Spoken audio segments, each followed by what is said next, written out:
اللہ الرحمن الرحیم، السلام علیکم ورحمۃ اللہ وبرکاتہ۔ دوستوں، آپ اپنے یوٹیوب چینل پاک نیوز 55 دیکھ رہے ہو۔ میں ایمن خان آپ سب دوستوں سے گزارش ہے کہ اگر آپ کو ویڈیو اچھی لگے تو پلیز چینل کو سبسکرائب بھی کر دیں اور لائک اور شیئر ضرور کرنا۔ آپ کا بہت بہت شکریہ۔ عمران خان کو 14 سال قید اور بشرا بی بی کو بھی 14 سال قید، لیکن اس میں اس پر بات نہیں کروں گا کیونکہ پیچھے والے ولاگ میں یہ اپلوڈ کر چکا ہوں کہ قید کے بعد جو بشرا بی بی کو بنیگالہ میں رکھنا ہے اس کے پیچھے کا کیا ریزن ہے اور ان کی سوچ کیا ہے۔ لیکن یہ بیوقوف سمجھ نہیں سکے خان کو ابھی تک، یعنی کہ ہر طریقہ کر لیا لیکن یہ ابھی تک نہیں سمجھ سکے کہ خان چیز کیا ہے، خان کی سوچ کیا ہے، خان کے اندر کیا چیز بھری ہوئی ہے، خان کے اندر طاقت کس چیز کی ہے، اور خان یہ جو سوچنا شروع کرتے ہیں ان کی سوچ جہاں پر ختم ہوتی ہے خان وہاں سے سوچتا ہے۔ تو انہوں نے کوشش تو بہت کی تھی، ایک ادارے نے کمر کسی تھی کہ سب کا سافٹ ویئر ہم نے اپڈیٹ کیا ہے تھوڑے تھوڑے عرصے بعد، یعنی کہ نواز شریف کو گرفتار کیا گیا، جیل ہوئی، سزا ہوئی، 5 مہینے بعد ہی نواز شریف کی 6 درخواستیں، 2-3 مہینے کے بعد یعنی کہ نواز شریف کی 6 درخواستیں چلی گئی کہ میں بیمار ہوں، میرا ایک ڈاکٹر لندن میں ہے، مجھے لندن بھیجو، یعنی کہ مریم ادھر رہتے کر رہی تھی، ڈاکٹر عدنان ادھر تڑپ رہا تھا اور نواز شریف کے اندر بیماریاں ابھرنا شروع ہو گئی۔ تو آپ نے ایک ویڈیو دیکھی ہوگی کہ مریم نے ایک ویڈیو بنائی تھی کہ خان کو نواز شریف کو یہ بیماری بھی ہے، یہ بیماری بھی ہے، یعنی کہ 100 سے اوپر بیماریاں اس نے کروا دی تھی، اور لاسٹ میں کہا تھا کہ نواز شریف کو جیل میں زہر دیا جا رہا ہے۔ تو یہ سب چیزیں، لیکن خان سے جو لوگ بھی ملاقات کر کے آتے ہیں وہ یہی کہہ رہے ہیں کہ خان پہلے سے زیادہ فٹ ہے اور اس کے چہرے پر مسکراہٹ رہتی ہے۔ پہلے تو کبھی کبھی غصہ آ جاتا تھا لیکن ابھی اس کے چہرے پر مسکراہٹ رہتی ہے، یعنی کہ ہر بار وقت مسکراتا رہتا ہے ان ججوں پہ اور ان کے جو ادارے کے سربراہ ہیں ان پہ تنقید کے لیے، یعنی کہ طنز کے لیے۔ اور اس کی مسکراہٹ دیکھ کر شریف فیملی ہو گیا یا ہمارے جو طاقتور ادارے کے سربراہ ہیں یا جو بھی ہیں جو اس کے خلاف ہیں اداروں میں بیٹھے ہوئے، ان لوگوں کی نیندیں آرام ہو جاتی ہیں۔ اور یہی ہتھیار خان آج کل ان پر استعمال کر رہا ہے۔ جیسے پہلے دن خان کو 10 سال کی سزا ہوئی تو خان مسکراتا رہا اور جج اٹھ کر بھاگ گیا خان کو دیکھ کر، کیونکہ خان کی مسکراہٹ اس سے دیکھی نہیں جا رہی تھی۔ خفیہ کیمرے لگے ہوئے تھے اور پیچھے بیٹھے ہوئے لوگ بھی دیکھ رہے تھے اور ان میں بھی جھنجھلاہٹ آ رہی تھی کہ یہ شخص ٹوٹ نہیں رہا، ہم ہر طریقہ کر رہے ہیں۔ دوسری بار سزا ہوئی 14 سال، وہی طریقہ، جج بشیر بھاگ گیا۔ حالانکہ دیکھیں آپ ایک بات سوچیں، خاص کر کے پاکستان میں یہ ایکسٹینشن والا جو رواج ہے نا، یہ بہت زور پکڑ گیا ہے۔ یہ جج بشیر جو احتساب عدالت کے جج ہوتے ہیں وہ 3 سال کے لیے صرف آتے ہیں، اس کے بعد نہیں رہ سکتے، لیکن شاید یہ جج 10 سال سے یہاں پر ڈیوٹی کر رہے ہیں، 9 سال سے۔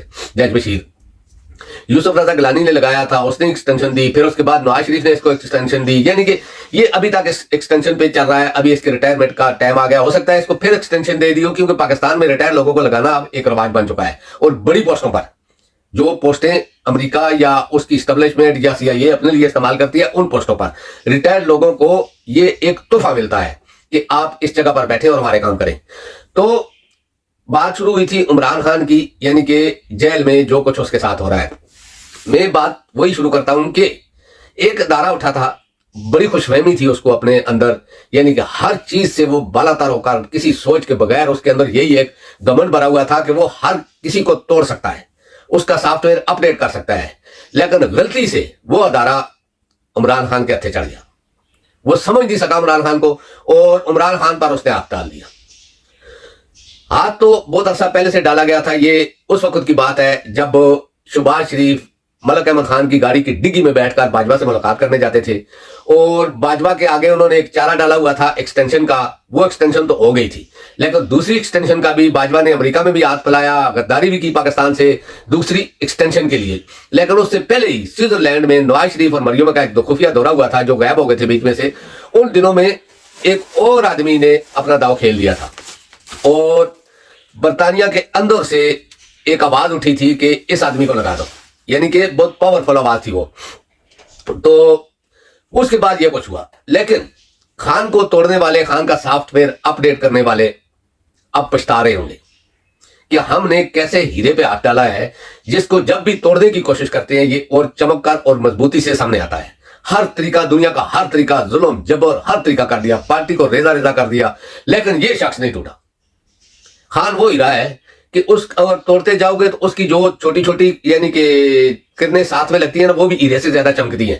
وہی چیز ہے، جتنا رگڑو، جتنا گسو، یعنی کہ مضبوطی سے کھڑا ہے اپنی جگہ پر۔ اور خان نے کیا کیا کہ جو خان کا سافٹ ویئر چینج کرنے آئے تھے ان سب کے سافٹ ویئر چینج کر دیے، اور ایسے چینج کیے کہ ان کے ساتھ ان کے آگے جتنی شاخیں تھی، جیسے عدلیہ ہے، نیب ہے، یہ الیکشن کمیشن ہے یا پولیس کے بڑے افسران ہیں, بیوروکریٹس ہیں, سیاستدان ہیں, سب کی سافٹ ویئر چینج کر دی ایک اکیلے شخص نے. وجہ ایاک نعبد و ایاک نستعین, اور لا الہ الا اللہ پر یقین. آپ سمجھ رہے ہو میں کیا کہہ رہا ہوں؟ اللہ پر بھروسہ, اللہ کی ذات پر بھروسہ, کسی انسان کی طاقت کو نہ سمجھنا, بس اللہ کی طاقت کو سمجھنا. یہ چیزیں, یہ بھروسہ سب سے بڑی طاقت تھی عمران خان کی. کیونکہ دیکھیں عمران خان جو سیاست کر رہا تھا وہ کس کے لیے کر رہا تھا؟ نواز شریف تو مریم کے لیے کر رہا تھا, شہباز شریف حمزے کے لیے کر رہا تھا, زرداری بلاول کے لیے کر رہا تھا, فضل الرحمان بھی اپنے بیٹے کے لیے کر رہا تھا, دوسرے سارے بھی. یعنی کہ دیکھیں ابھی نواز شریف نے جو سیاست کی یا جو کچھ کیا یا جو غداری کی پاکستان سے یا جو پاکستان کو تباہ کیا, اس میں اس کا ایک ہی مقصد تھا کہ مریم کو یا تو وزیر اعظم بنایا جائے یا پنجاب کا وزیر اعلیٰ بنایا جائے. اپنی بیٹی کو زرداری کا مقصد تھا کہ بلاول کو وزیر اعظم بنایا جائے, اسی لیے اس نے جب وزیر خارجہ بنا تو پوری دنیا کے دورے کیے, اپنا راستہ یعنی کہ اپنی سی وی پیش کرتا رہا. تو فضل الرحمان کا مقصد تھا کہ میرا بیٹا کسی نہ کسی طریقے سے, یا فضل الرحمان کا یہ مقصد تھا کہ زرداری نے اس کو کہا تھا کہ میں تم کو صدر بناؤں گا, اور وہ بھی یعنی کہ اپنے اور اپنے خاندان کے لیے. لیکن عمران خان کس کے لیے کر رہا تھا؟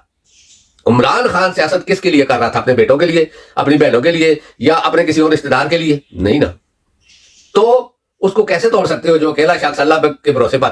عوام کا ایک موڈ ہوتا ہے. جب عمران خان کو اتارا گیا تو عمران خان کے ساتھ کوئی نہیں تھا سوائے اللہ کے. ایک ڈائری پکڑی ہوئی تھی, چند صحافی تھے جن کو اس نے پوچھا کہ کیا کوئی رہ تو نہیں گیا. تو یہ بات دوسرے دن عمران خان کو بھی سمجھ آئی کہ جو رہ گئے تھے وہ پاکستانی عوام تھی اور وہ اب باہر نکلے ہیں. یہ سب کچھ یعنی کہ اس کو اللہ نے دیا ہے.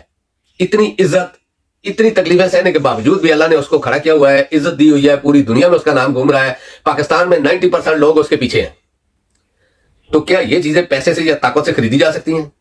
اگر عمران خان بھی غلط ہوتا, ان کی طرح کرپٹ ہوتا, چور ہوتا, ڈاکو ہوتا, غدار ہوتا, تو کیا یہ لوگ نہیں سمجھ سکتے تھے؟ اتنی بڑی عوام پاگل ہے جو اس کے پیچھے. اس میں چلو زیادہ نہیں, آدھے ہی کر لو تعلیم یافتہ لوگ ہیں, تو کیسے وہ نہیں سمجھ سکتے تھے خان کی پالیسیوں کو؟ آپ بار بار ہر چیز ریپیٹ کر کے دکھا رہے ہو, خان نے یہ کیا, نواز شریف جلسوں میں بھی یہ کر رہا ہے کہ یہ چور تھا. یہ کیوں نہیں عوام مان رہی؟ وجہ لوگ جانتے ہیں عمران خان کو, اور نواز شریف کو, زرداری کو, فضل الرحمان کو بھی لوگ جانتے ہیں, اور ہمارے اداروں کے سربراہان کو بھی لوگ جانتے ہیں, کیونکہ یہ لوگ پہلے حکومتیں کر چکے ہیں. عمران خان صرف ایک بار آیا تھا, ایک بار پوری دنیا میں دھوم مچا کر چلا گیا. پوری دنیا یعنی کہ افریقہ کے جنگلوں میں بھی عمران خان کا نام گھوم رہا ہے.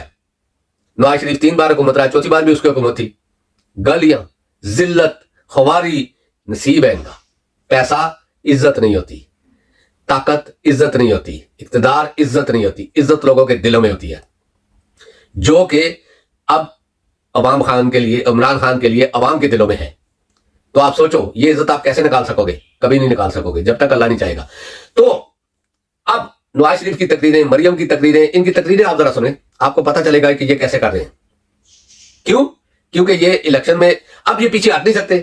الیکشن کمیشن نے مجبوری سے پھر اعلان کر دیا کہ نہیں الیکشن تو ہوں گے, اور ان کو پریشانی شروع ہو گئی کیونکہ انہوں نے ایک دانا ڈالا تھا چیف الیکشن کمیشن کو کہ آپ کس طریقے سے الیکشن کو آگے پیچھے کرو, اور خاص کر کے خیبر پختونخوا میں, کیونکہ خیبر پختونخوا میں 99% طریقے انصاف ہے اور لوگ مرتے جیتے ہیں. اس کے بعد پنجاب ہے, سندھ ہے, بلوچستان ہے, گلگت ہے, یعنی کہ پاکستان کا کیا دنیا کا کوئی کونا نہیں ہے جہاں پر عمران خان کے چاہنے والے نہ ہوں.